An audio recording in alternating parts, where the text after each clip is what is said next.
I do support LGBTQ, but I never said that I'm an LGBTQ. ഇതിനുള്ള comment ചിലപ്പോൾ വരുമായിരിക്കും. നിന്നെ കണ്ടാലറിയാം ഈ LGBTQ, അതിന്റെ വീഡിയോയിൽ കണ്ടാലറിയാം LGBTQ. ദിലീപേട്ടൻ്റെ അടുത്ത് എപ്പോഴെങ്കിലും ഏതെങ്കിലും ഒരു ആങ്കർ ചെന്നിട്ട് ദിലീപേട്ട LGBTQ കമ്മ്യൂണിറ്റി ചോദിച്ചിട്ടുണ്ടോ? ഇല്ല. പൊരിഞ്ഞ വഴക്ക് ചിലപ്പോൾ ഞാൻ തന്നെ എന്നെ കത്തിച്ച് കളയുന്നൊക്കെ പറയും.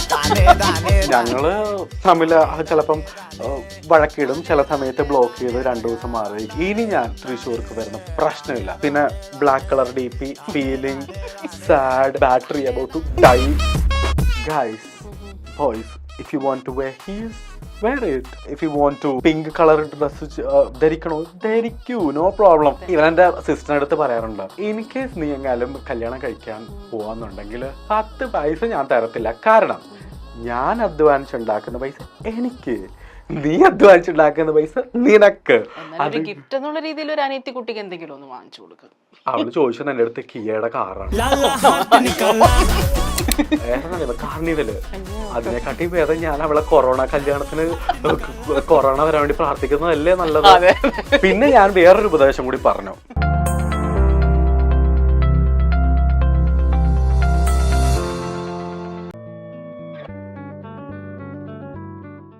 Milestone makers presents colourful stories. ഇന്ന് നമ്മോടൊപ്പം ഉള്ളത് നെവിൻ കപ്രീഷ്യസ് ആംബ്രോസ്. കറക്റ്റ് അല്ലേ? അതെ, കറക്റ്റാണ്. Thank you Nevin. ഇനി നെവിൻ്റെ പ്രവർത്തന മേഖലകൾ ഞാനിങ്ങനെ പറയാണ്: anchor, interior designer, fashion choreographer, social media influencer. Correct അല്ലേ? അല്ല, ഇനിയുണ്ട്. അതിന് ഒരു ദിവസം മുഴുവൻ വേണം പ്രവർത്തന മേഖല പറയുകയാണെങ്കിൽ അല്ലേ? അതെ അതെ, നമ്മൾക്ക് കിട്ടുന്ന ഓപ്പർച്യൂണിറ്റീസ് നമ്മൾ മാക്സിമം യൂട്ടിലൈസ് ചെയ്യാന്നുള്ളതാണ്.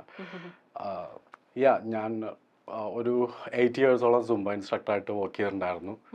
പിന്നെ design, interior design, fashion choreography എന്ന് പറയുന്നത് ഇപ്പം ഈ റീസെൻ്റ്ലി ആണ് ഞാൻ വന്നുപെട്ടത്. ഇപ്പോൾ സാധാരണഗതിയിൽ നെവിൻ ക്വസ്റ്റ്യൻസ് അങ്ങോട്ട് ചോദിക്കുകയാണ് ചെയ്യാറുള്ളത്. ഇപ്പോൾ ഗസ്റ്റായിട്ട് ഇരിക്കുകയാണ്, ഇന്റർവ്യൂ ആയിട്ട് ഇങ്ങനെ ഇരിക്കുകയാണ്. അപ്പോൾ ആ ഒരു ഇന്റർവ്യൂ ആയിട്ട് ഇരിക്കപ്പോൾ ഒരു അനുഭവം ഉണ്ടല്ലോ, അതൊരു ഡിഫറെൻ്റ് ആയിട്ടുള്ളൊരു എക്സ്പീരിയൻസ് അല്ലേ? അതെ, തീർച്ചയായിട്ടും.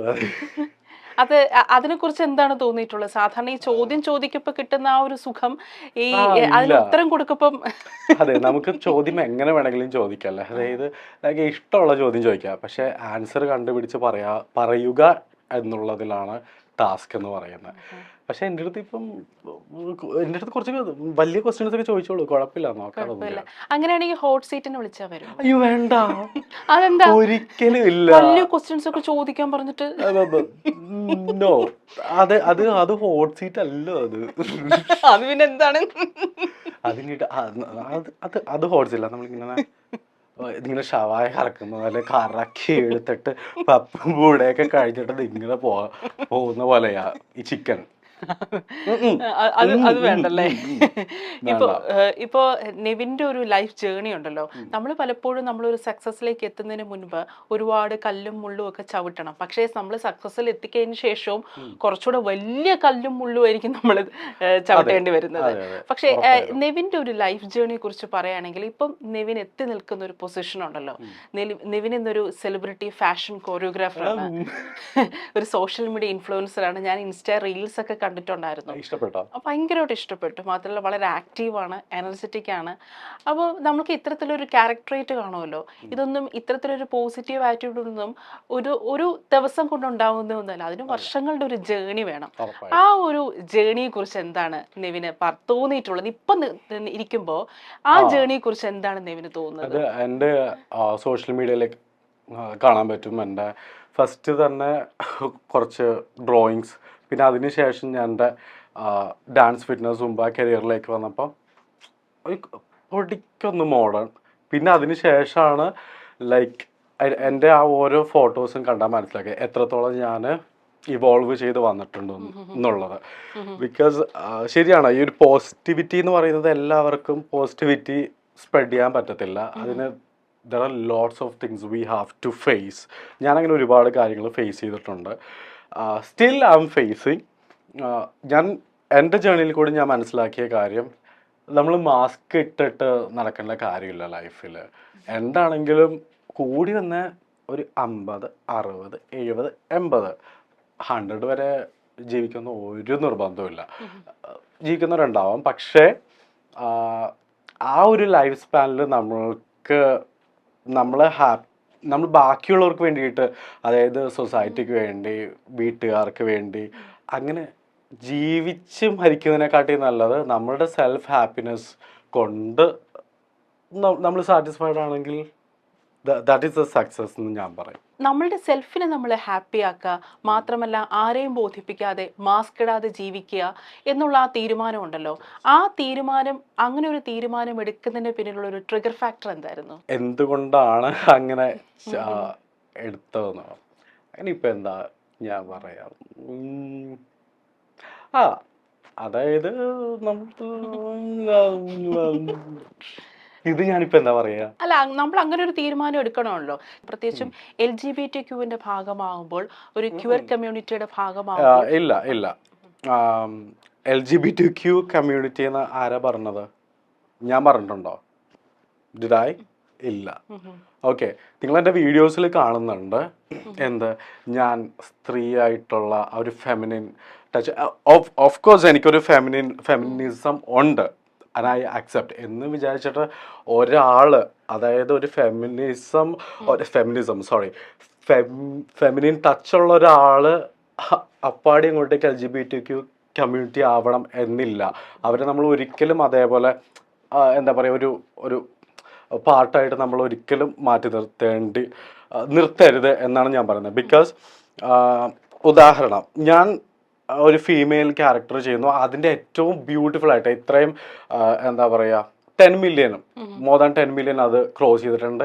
ഇപ്പോഴും ആ വേലക്കാരിനെ തേടിക്കൊണ്ട് ആൾക്കാർ, ഞാനിവിടെ ഫ്രണ്ട് നിന്നാലും ആൾക്കാരിങ്ങനെ നോക്കിക്കൊണ്ടിരിക്കുക. ബിക്കോസ് ആ ഒരു ക്യാരക്ടറിന് അത്രയും പെർഫെക്റ്റോടെ എനിക്ക് അത് അവതരിപ്പിക്കാൻ പറ്റിയിട്ടുണ്ടെങ്കിൽ ദാറ്റ്സ് മൈ ടാലൻറ്റ്. ഓക്കെ, അത് ഞാൻ LGBTQ ആയതുകൊണ്ടല്ല. ഓക്കെ, അതെൻ്റെ ടാലൻ്റ് ആണ്. എൻ്റെ ടാലൻറ്റിനാണ് നിങ്ങൾ അക്സെപ്റ്റ് ചെയ്യേണ്ടത്. ആൻഡ് നമ്മളുടെ ദിലീപ് ഏട്ടൻ, ചാന്തുപൊട്ട്, പിന്നെന്താ ഈ സെയിം ഒരു പാട്ട് ഞാൻ ചെയ്തിട്ടുണ്ടല്ലോ, എന്തായിരുന്നു, മായാമോഹിനിയുടെ ദിലീപ് ഏട്ടൻ്റെ അടുത്ത് എപ്പോഴെങ്കിലും ഏതെങ്കിലും ഒരു ആങ്കർ ചെന്നിട്ട് ദിലീപ് ഏട്ട LGBTQ കമ്മ്യൂണിറ്റി ചോദിച്ചിട്ടുണ്ടോ? ഇല്ല. അത് സിനിമയിലെ ദ സെയിം തിങ് ഞാൻ ചെയ്തേക്കുന്നത് ഒരു ക്യാരക്ടറാണ്. എന്തുകൊണ്ട് അങ്ങനെ കാണുന്നില്ല? ഓക്കെ, അതായത് ഫിലിമിലത്തെ ക്യാരക്ടർ ആണെങ്കിലും ഈവൻ സോഷ്യൽ മീഡിയയിൽ ഞാൻ ചെയ്യുന്ന ഒരു ചെറിയൊരു ക്യാരക്ടർ ആണെങ്കിൽ പോലും it's a talent, it's called talent. അതിനെ അങ്ങനെ കാണാൻ വേണ്ടിയിട്ടാണ് പഠിക്കേണ്ടത്. ആൻഡ് എൻ്റെ ഏറ്റവും വലിയൊരു മോട്ടീവ് എന്ന് പറയുന്നത്, അതായത് നമ്മളുടെ പ്രേഷർ കൊടുക്കാനായിട്ടുള്ളത്, എന്താ പറയുക, നിങ്ങൾ ടാലൻറ്റിനെ ടാലൻ്റായിട്ട് കാണും. ഈവൻ ചിലവർക്ക് ഇപ്പോൾ ഒരു ഫെമിനിൻ ടച്ച് ഇല്ലാത്ത ഒരാൾ മേ ബി അവരൊരു ഒരു ഈ ഒരു കമ്മ്യൂണിറ്റിയിൽ പെട്ടവരായിരിക്കാം. ഓക്കെ, അപ്പം അതിലൊന്നും ഒരു കാര്യമില്ല. ഇവൻ ഞാൻ ഇപ്പൊ പറയുന്ന ഒരു രീതിയാണെങ്കിലും നമ്മൾ ഒരിക്കലും അങ്ങനെ ഒരാളെ ജഡ്ജ് ചെയ്യാൻ പാടില്ല. അപ്പോൾ അതെന്ന് വെച്ചാൽ അത് അവരുടെ ചോയ്സ് ആണ്. ഞാൻ ഇതിൽ പെടുന്നുണ്ടോ ഇല്ലേ എന്നുള്ളത് അവരുടെ ചോയ്സ് ആണ്. അത് അവരുടെ ചോയ്സാ. ഇപ്പം ആണോ ഇല്ലേ എന്നുള്ളതെല്ലാം അത് ഓൺ ഡിസിഷൻ. അത് ഓൺ ഡിസിഷൻ. ചിലപ്പോൾ ഞാൻ ആയിരിക്കാം, ആവാതിരിക്കാം. അതൊക്കെ ദാറ്റ്സ് മൈ പേഴ്സണൽ. ഇതിപ്പം ഞാൻ എന്താന്ന് അറിഞ്ഞിട്ട് അല്ലല്ലോ ഒരാളുടെ ക്യാരക്ടറിനെ ആണെങ്കിലും ഒരു ടാലന്റിനെ ആണെങ്കിലും ഒരാൾ അക്സെപ്റ്റ് ചെയ്യേണ്ടത്. ഓക്കെ, നിങ്ങൾക്ക് ആർക്കും ഒരു ശല്യം ഉണ്ടാക്കുന്നത്. ഈവൻ അങ്ങനെ ആയിട്ടുള്ളവർ പല മേഖലകളിൽ വർക്ക് ചെയ്യുന്നുണ്ട്. ഏറ്റവും കൂടുതൽ അവരിങ്ങനെയാണ്, അവരങ്ങനെയാണ്, അതിലല്ല. നമ്മൾ ആ ഒരു വ്യക്തിയുടെ ക്യാരക്ടർ, ആ വ്യക്തിയുടെ ടാലൻറ്റ് നമ്മൾ മറ്റുള്ളവരോട് എങ്ങനെ ബിഹേവ് ചെയ്യുന്നു എന്നുള്ളതിലാണ് പോയിന്റ് ഇരിക്കുന്നത്. അല്ലാതെ ജെൻഡർ ബേസ്ഡ് എനിക്ക് ഒരുപാട് നേരിടേണ്ടി വന്നിട്ടുണ്ട് ജെൻഡർ ബേസ്ഡ് ആയിട്ട്. കാരണം നോട്ട് അബൌട്ട് LGBT, ഈവൻ ഈ ഡാൻസ് ഫിറ്റ്നസ് ഇതിലൊക്കെ ഞാൻ പോകുമ്പോൾ അവിടുത്തെ കമ്മിറ്റിയിലുള്ള ആൾക്കാർ പറയാറുണ്ട്, മെയിൽ ഇൻസ്ട്രക്ടേഴ്സിനെ ഞങ്ങൾ നോക്കുന്നില്ല, because we are looking for female instructor. Okay, അവർ കഴിവല്ല നോക്കുന്നത്, അവർ ജെൻഡറാണ് എപ്പോഴും നോക്കുന്നത്. ലേഡീസ് അല്ലെങ്കിൽ ഫീമെയിൽ വന്നിട്ട് അവിടെ ഡാൻസ് ചെയ്തിട്ടുണ്ടെങ്കിൽ കുറേ ആൾക്കാർ കൂടും എന്നാണ് അവരുടെ വിചാരം. പക്ഷെ I am far better than female instructor. നമ്മുടെ ടാലന്റ് തന്നെയാണ് തീർച്ചയായും അവിടെ നോക്കേണ്ടത്. ഇപ്പോൾ ഞാനത് ചോദിക്കാനുള്ള കാര്യം എന്ന് പറയുമ്പോൾ, ഈ ബിഗ് ബോസിൽ റിയാസിലെയും LGBTQ+നെ കുറിച്ച് അദ്ദേഹം വളരെ നല്ലൊരു എക്സ്പ്ലനേഷൻ ആയിരുന്നു തന്നത്. പല സെക്ഷുവാലിറ്റിയെ കുറിച്ച് റിയാസിലെയും അതിനകത്ത് പറഞ്ഞിട്ടുണ്ടായിരുന്നു. ആ ഒറ്റ വീഡിയോ ഭയങ്കരമായിട്ട് വൈറലായിരുന്നു. അപ്പോൾ നെവിൻ്റെതായിട്ടുള്ള ഒരു എക്സ്പ്ലനേഷൻ ഉണ്ടോ LGBTQ+A കുറിച്ച്? അതായത് കാരണം നമ്മളൊക്കെ വിചാരിച്ചു വെച്ചിരിക്കുന്ന ധാരണകൾ ഒരു പക്ഷെ തെറ്റായിരിക്കാം. കാരണം നമ്മൾ പലതും പഠിച്ചു വെച്ചിരിക്കുന്നത് അൺലേൺ ചെയ്യേണ്ട ഒരു പ്രോസസ്സും കൂടെയാണല്ലോ ഇപ്പോൾ നടക്കുന്നത്. അപ്പോൾ നെവിന് ഒരു പക്ഷേ നമ്മളെക്കാളൊക്കെ ഈ ഡിഫറെൻറ്റ് സെക്ഷുവാലിറ്റിയെ കുറിച്ച് നമ്മളെക്കാളൊക്കെ അറിവുണ്ടായിരിക്കാം. അപ്പോൾ ഇതിനെക്കുറിച്ചൊക്കെ ഒരുപാട് വായിക്കുകയും പഠിക്കുകയും ചെയ്യുന്ന ഒരാളും കൂടെ ആയിരിക്കാം. അതുകൊണ്ട് കാരണം അതങ്ങനെ പഠിക്കാനുള്ള കാരണം നമ്മൾ ഈ ജെൻഡർ ബേസ്ഡ് ആയിട്ട് നമുക്ക് ഒരുപാട് ഈ അവഗണനകളും ഡിസ്ക്രിമിനേഷനൊക്കെ ഫേസ് ചെയ്യുമ്പോൾ നമ്മൾ എന്താണ് വാട്ട് ഈസ് സെക്ഷുവാലിറ്റി എന്നതിനെക്കുറിച്ച് നമ്മൾ കൂടുതൽ പഠിക്കാൻ ശ്രമിക്കും. അപ്പോൾ നെവിൻ അതിനെക്കുറിച്ച് കൂടുതൽ പഠിക്കാൻ ശ്രമിച്ചിട്ടുണ്ടോ? എന്താണ് LGBTQ+A എന്നതിനെക്കുറിച്ച് നെവിൻ്റെതായിട്ടുള്ള ഒരു എക്സ്പ്ലനേഷൻ എന്താണ്? ടു ബി ഓണസ്റ്റ്, നമ്മളുടെ ഞാനിപ്പം പറഞ്ഞു തരുന്നതിനെക്കാട്ടി നന്നായിട്ട് ഗൂഗിൾ നമുക്ക് പറഞ്ഞു തരും. First of all A to Z കാര്യങ്ങൾ അതിൻ്റെ അകത്ത് എഴുതി വെച്ചിട്ടുണ്ട്. ഇനിയിപ്പോൾ ഞാൻ എന്തെങ്കിലും വായിന്ന് വല്ല വെള്ളി എന്തെങ്കിലും കേട്ട അവസാനം നെവിൻ അങ്ങനെ പറഞ്ഞു ഞങ്ങൾക്കെതിരെ അങ്ങനെയല്ല.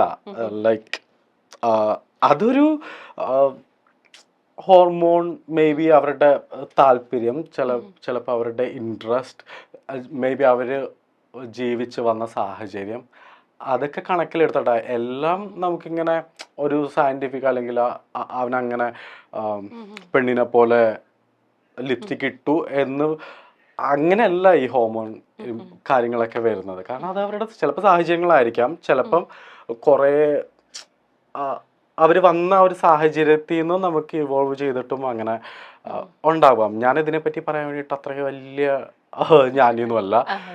Anyway I do support LGBTQ, but I never say that I'm an LGBTQ person, because ഞാൻ എവിടെയും പറഞ്ഞിട്ടില്ല. അത് എൻ്റെ ഉള്ളിൽ ഉള്ള കാര്യമാണ്. ഓക്കെ, ഞാൻ അതാണ് കൺവേ ചെയ്യാനായിട്ട് ഉദ്ദേശിക്കുന്നത്. ചിലപ്പം ഇതിനുള്ള കമന്റ് ചിലപ്പോൾ വരുമായിരിക്കും, നിന്നെ കണ്ടാൽ അറിയാം ഈ LGBTQ, നിന്റെ വീഡിയോയിൽ കണ്ടാൽ അറിയാം LGBTQ. പറഞ്ഞോട്ടെ, നോ പ്രോബ്ലം, അത്രേ ഉള്ളൂ. അപ്പം അതിനൊരു വലിയൊരു സംഭവമായിട്ട്, അതായത് ഒരു സെപ്പറേറ്റ് ആയിട്ടുള്ള ഒരു ഭാഗമായിട്ട് മാറ്റി നിർത്താനായിട്ട് എനിക്ക് താല്പര്യമില്ല. ബിക്കോസ് എന്തിനങ്ങനെ മാറ്റി നിർത്തേണ്ട ആവശ്യം? അത് അവരുടെ ഇഷ്ടമാണ്. Okay, even female, male, transgender, പിന്നെ എന്താ നോൺ ബൈനറി, ലെസ്ബിയൻ, എന്തിനത്? We all are human being. Okay, ഇപ്പം നമ്മൾ ജെൻഡറിന്റെ കാലമല്ല. ഫസ്റ്റ് ഓഫ് ഓൾ ഇത് നോട്ട് ചെയ്ത് വെച്ചോളൂ, ഇതിപ്പം കഴിവിന്റെ മാത്രം കാലമാണ്. ഇപ്പം ആണുങ്ങള് എത്രയോ നന്നായിട്ട് വലിയ വലിയ കാര്യങ്ങൾ ചെയ്യുന്നു എന്നൊക്കെ പറഞ്ഞിട്ട് ഇപ്പൊ എത്രയോ സ്ത്രീകൾ അവർ ചെയ്ത സെയിം തിങ് ഏറ്റവും പെർഫെക്റ്റ് ആയിട്ട് ചെയ്തിട്ടുണ്ട്. മാത്രമല്ല, എനിക്ക് പലപ്പോഴും തോന്നിയിട്ടുള്ളത് ഈ ഫാഷൻ ഫീൽഡ്, ബ്യൂട്ടി ഫീൽഡ്, അതില് ഇപ്പോൾ LGBTQ കമ്മ്യൂണിറ്റി അവർ കൊണ്ടുവരുന്ന അച്ചീവ്മെന്റ്സ് ഉണ്ടല്ലോ, ആ അച്ചീവ്മെന്റ്സ് പലപ്പോഴും ഞാൻ അസൂയയോടെ നോക്കി നിന്നിട്ടുണ്ട്.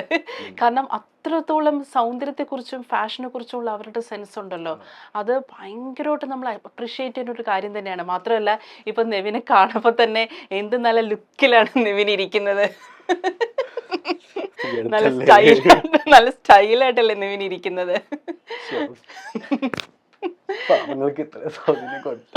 ദൈവം എന്തിനാണ് ഇത്രയും സൗന്ദര്യം? നെവിൻ ലൈംലൈറ്റ് ഇഷ്ടപ്പെടുന്ന ഒരാളും കൂടെയാണ്. പക്ഷെ കുട്ടിക്കാലത്ത് പൂച്ചയെ പോലെ വളരെ മിണ്ടാതിരുന്ന ഒരാളാണ്.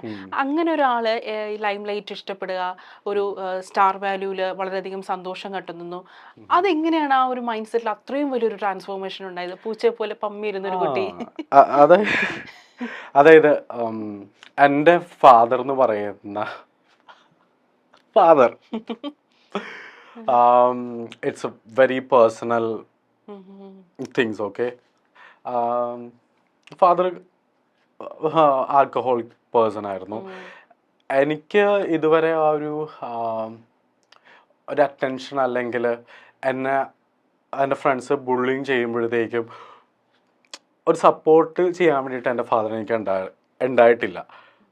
പിന്നെ ഒരു ഫസ്റ്റ് ആൻഡ് സെക്കൻഡ് സ്റ്റാൻഡേർഡൊക്കെ ആയപ്പോഴത്തേക്കും എൻ്റെ ഫാദർ എന്നെ വേറൊരു ഫാമിലിയിൽ ഫസ്റ്റ് ആൻഡ് സെക്കൻഡ്, അപ്പോൾ എനിക്ക് ഓൾമോസ്റ്റ് ഒരു 6-7 ഇയേഴ്സ് ഒക്കെ ഉണ്ടാവത്തുള്ളൂ. അപ്പോൾ എന്നെ മാറ്റി പഠിപ്പിച്ചു. അങ്ങനെയാണ് ഞാൻ പാരൻസിൽ നിന്ന് സെപ്പറേറ്റ് ആവുന്നത്. അപ്പം ഞാൻ ഒരുപാട് ആ ഒരു ചെറുപ്പത്തിൽ നമ്മൾ അനുഭവിക്കുന്ന കുറച്ച് സംഭവങ്ങളുണ്ടല്ലോ, ഒരു കെയറിങ്, ആ ഒരു സപ്പോർട്ട്, അതൊന്നും എനിക്ക് കിട്ടിയിട്ടില്ല. അതുകൊണ്ട് തന്നെ നമ്മൾ വലുതായി വരുന്ന സമയത്ത് ഒരു എയിം എനിക്കുണ്ടായിരുന്നു, ഒരിക്കലും എൻ്റെ ഫാദറിനെ പോലെ ഞാൻ ആവത്തില്ല എന്നുള്ളത്. മേ ബി എനിക്ക് എൻ്റെ ഫാദറായിട്ട് യാതൊരു വിധത്തിലുള്ള അറ്റാച്ച്മെൻ്റ് ഇല്ല. ബിക്കോസ് എനിക്ക് ആ ഒരു ഫാദറായിട്ടുള്ളൊരു അറ്റാച്ച്മെൻറ്റ് ഇല്ലാത്തത് മേ ബി എനിക്ക് ആ ഒരു ഫീലിംഗ് എനിക്ക് അനുഭവിക്കാനായിട്ടുള്ള ഒരു അവസരം കിട്ടാത്തതുകൊണ്ടായിരിക്കാം. ഈവൻ ഒരു 2 ഇയേഴ്സായി എൻ്റെ ഫാദർ മരിച്ചിട്ട്.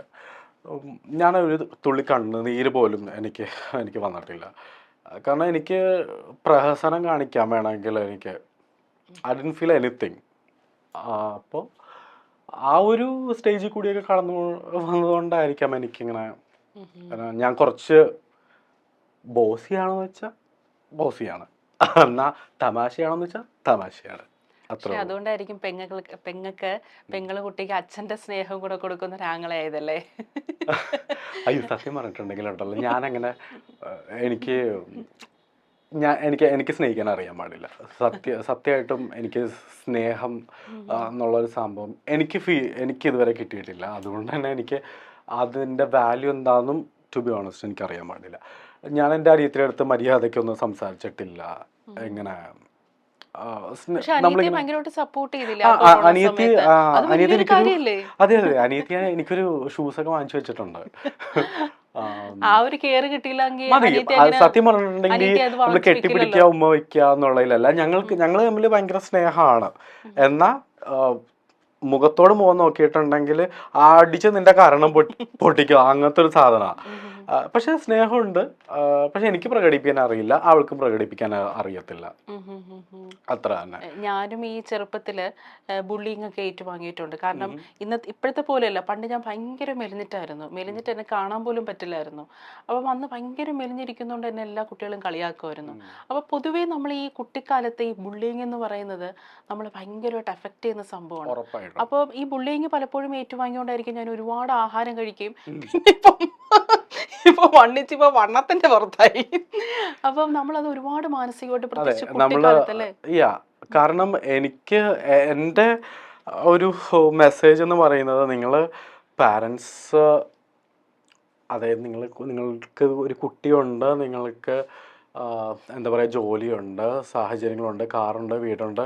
ഈവൻ നിങ്ങളുടെ ഒരു പാരൻറ്റിങ് എന്ന് പറഞ്ഞിട്ടുള്ള സംഭവം നിങ്ങളുടെ കുട്ടിക്ക് ആ ഒരു ചെറിയ കുട്ടിക്കാലത്ത് കൊടുത്തില്ലെങ്കിൽ ഡെഫിനറ്റ്ലി അത് അവർ വളർന്ന് വലുതായി കഴിയുമ്പം അവരുടെ ആ ഒരു വളർച്ചയിലും അവരുടെ മെൻ്റൽ ഹെൽത്തിലും അത് എഫക്റ്റ് ചെയ്യും. കാരണം എനിക്കങ്ങനെ ഒരുപാടങ്ങനെ അനുഭവങ്ങൾ ഉണ്ടായിട്ടുണ്ട്. കാരണം എനിക്ക് എവിടെയും പറയാൻ പറ്റത്തില്ല. കാരണം എൻ്റെ ഫാദറിൻ്റെ അടുത്ത് എങ്ങാനും പറഞ്ഞിട്ടുണ്ടെങ്കിൽ കത്തിക്ക് കുത്തി കീറാൻ വേണ്ടി നിൽക്കുന്ന ഒരു വ്യക്തി. അപ്പം ഞാനിങ്ങനെ എൻ്റെ കാര്യങ്ങൾ അവിടെ ഷെയർ ചെയ്യും. അപ്പം ഞാനെല്ലാം ഉള്ളിൽ സപ്രസ് ചെയ്തിട്ടാണ് ഞാൻ ലൈഫ് ഇത്രയും എത്തിച്ചത്. പിന്നെ ഞാൻ മനസ്സിലാക്കി എനിക്കിങ്ങനെ നിന്നിട്ട് കാര്യമില്ല. ബിക്കോസ് എൻ്റെ ഫാമിലിയിൽ ഞാൻ മാത്രമേ ഉള്ളൂ. I have to take care of my entire family. അപ്പം ഞാൻ ഇതിന് അഗെയിൻസ്റ്റായിട്ട് എൻ്റെ ആ ഒരു ഔട്ട് ഓഫ് ബോക്സ് സംഭവം ഉണ്ടല്ലോ, ഒരു ബോക്സ്, അത് പുറത്ത് വന്നാൽ മാത്രമേ എനിക്കൊരു പുതിയൊരു ലൈഫുള്ളൂ എന്ന് ഞാൻ വിചാരിച്ചു. I moved on. ഞാൻ പിന്നെ ഒരാളെ ഞാൻ മൈൻഡ് ചെയ്തിട്ടില്ല. I started to earn from my 20 years. ഞാൻ എല്ലാ ജോലിയും ചെയ്തിട്ടുണ്ട് കേട്ടോ. എനിക്ക് I'm not coming from the very rich, ഒരു മിഡിൽ ക്ലാസ് ഫാമിലി പോലുമല്ല. I'm coming from a very poor family. പക്ഷേ അന്ന് ഞാൻ അങ്ങനെ ആയിരുന്നു എന്നുള്ളതിലല്ല കാര്യം, ഇന്ന് ഞാൻ എവിടെ എത്തി എന്നുള്ളതിലാണ് കാര്യം. അപ്പോൾ മേ ബി എന്നെ പോലുള്ള കുറേ യങ്സ്റ്റേഴ്സിനുള്ളൊരു ഒരു മോട്ടിവേഷൻ ആയിരിക്കാം ഞാൻ. ഓക്കെ തീർച്ചയായിട്ടും. ഓക്കെ, ബിക്കോസ് ഞാനിത് എനിക്ക് റീച്ച് കിട്ടാൻ വേണ്ടിയിട്ടോ അല്ലെങ്കിൽ അങ്ങനെയൊന്നും അല്ല ഞാൻ പറയുന്നത്. Because this is my life. അതെ. ഇപ്പൊ എനിക്ക് ഈ കഥ കേൾക്കുമ്പോൾ പെട്ടെന്ന് ഡിയർ സിന്ദഗിയിൽ ആലിയ ഭട്ടിനെ എനിക്ക് ഓർമ്മ വരുന്നത്. ഷാറൂഖ് ഖാൻ കൗൺസിലിംഗ് കൊടുത്ത് ആലിയ ഭട്ടിന്റെ ആ പാസ്റ്റിന്, അതിന്റെ ആ ഒരു പാസ്റ്റ് ട്രോമയെ ക്യൂർ ചെയ്യുന്ന ആ ഒരു സീൻസ് ആണ് എനിക്ക് പെട്ടെന്ന് ഈ കഥ കേൾക്കുമ്പോൾ ആ സീൻസ് ഞാൻ ഒരിക്കലും എനിക്ക് this is my first time ഞാൻ എൻ്റെ ഫ്രണ്ട്സിൻ്റെ അടുത്ത് പോലും ഞാൻ ഓപ്പൺ അപ്പ് ആയിട്ടില്ല. കാരണം എനിക്ക് ഒരാളുടെ സിമ്പതിയുടെ ആവശ്യമില്ല.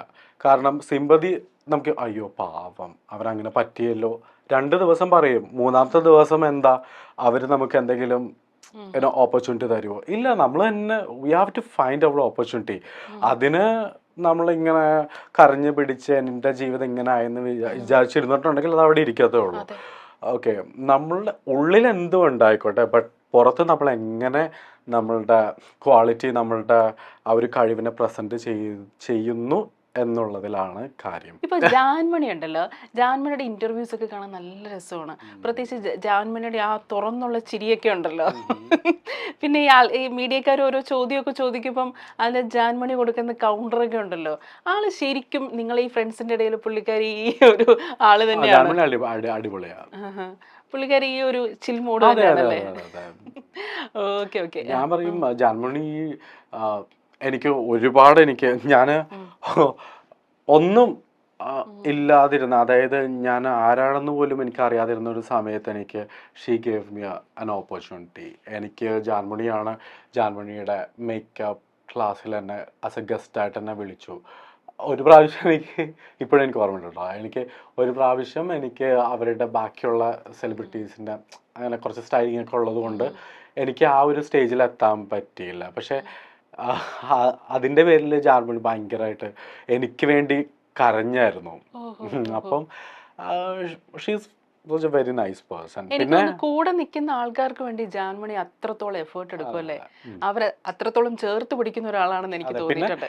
പിന്നെ ഇവൻ ഞങ്ങള് തമ്മിൽ ചിലപ്പം വഴക്കിടും, ചില സമയത്ത് ബ്ലോക്ക് ചെയ്ത് 2 ദിവസം മാറിയിരിക്കും, ചില സമയത്ത് അഭിഷേകിന് ഇപ്പം ഇനി ഞാൻ തൃശ്ശൂർക്ക് വരുന്ന പ്രശ്നമില്ല. പിന്നെ black colour DP, feeling sad, പിന്നെ ബാറ്ററി അബൌട്ട് ടു ഡൈ, പിന്നെ ഇൻസ്റ്റാഗ്രാമിൽ ഒരു 3-4 ദിവസത്തേക്ക് ഒന്നും ഉണ്ടാവത്തില്ല. പിന്നെ ഫോൺ സൈലന്റ്. നമുക്ക് അറിയണമല്ലോ നമുക്ക് വാല്യൂ ആരെങ്കിലും വിളിക്കുന്നുണ്ടോ എന്നറിയാൻ വേണ്ടിയിട്ട്. അപ്പോൾ അങ്ങനെ ഞങ്ങൾ ഇടയ്ക്കിടയ്ക്ക് ബ്ലോക്ക് ബ്ലോക്ക് അത് സ്വാഭാവികം. അങ്ങനെ ബ്ലോക്കിങ്ങും അൺബ്ലോക്കിങ്ങും ഒന്നും ഇല്ലെങ്കിൽ പിന്നെ അതിൽ ഫ്രണ്ട്സ് അല്ല. അതെ അതെ, നമ്മൾക്ക് എപ്പോഴും അഭിപ്രായ വ്യത്യാസം വരുമല്ലോ. പിന്നെ ഇതിന് എങ്ങനെയാണ് പരിഹരിച്ചെടുക്കുന്നത്? അതിനാരാണ് ഇനിഷ്യേറ്റീവ് എടുക്കുന്നത്? മുൻകൈ എടുക്കുന്ന അങ്ങനെ പ്രത്യേകിച്ച് ആരും മുൻകൈ അതിൻ്റെതായിട്ടുള്ള വഴിക്കെല്ലാം പരിഹരിക്കും. അത് പിറ്റേ ദിവസം നമ്മളിപ്പം ഭയങ്കര പൊരിഞ്ഞ അടിയൊക്കെ ആണെങ്കിൽ, ഇപ്പം ഞാനും അഭിഷേകൊക്കെ ഭയങ്കര അടിയായിരിക്കും. എന്നിട്ട് ഒരു 15 മിനിറ്റ് കഴിയുമ്പോഴത്തേക്കും വിളിക്കും, ഹലോ ഓക്കെ നീ ഇന്ന് വരുന്നുണ്ടോ? ഓക്കെ ശരി. അപ്പം ആ 15 മിനിറ്റ് കൊണ്ട് അത് തീർന്നു. പിന്നെ നമ്മൾ ആ സമയത്ത് എന്തിനാ വഴക്കിട്ടതെന്ന് പറഞ്ഞ അങ്ങനെ മനസ്സിൽ അങ്ങനെ ഒരുപാട് നാൾ അങ്ങനെ കൊണ്ടുനടക്കാത്ത ആളാണ്. ഒരിക്കലും ഞാനല്ലേ. ഞാനങ്ങനെ വഴക്കൊന്നും, പക്ഷെ വഴക്കിടുന്ന സമയത്ത് അങ്ങോട്ടേക്ക് പൊരിഞ്ഞ വഴക്ക്, ചിലപ്പോ ഞാൻ തന്നെ എന്നെ കത്തിച്ചു കളയുന്നൊക്കെ പറയും. ഞാൻ മര്യാദക്ക് ഇപ്പൊ ഞാൻ ഇവിടെ നിന്ന് എടുത്ത് ചാടും, മര്യാദക്ക് എനിക്ക് ഈ സാധനം എനിക്ക് ഇവിടെ ഇപ്പൊ കിട്ടണം അങ്ങനെയൊക്കെ പറയും. പക്ഷെ കുറച്ചു നേരം അടങ്ങും, കുറച്ചു നേരം കഴിയുമ്പോൾ അടങ്ങ്.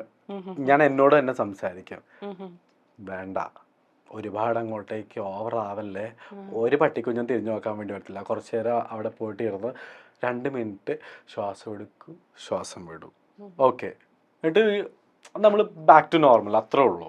അതെ, നമ്മളിപ്പം എല്ലാ റിലേഷൻഷിപ്പിലും അടിസ്ഥാനപരമായിട്ട് വേണ്ടത് പരസ്പര ബഹുമാനമാണല്ലോ.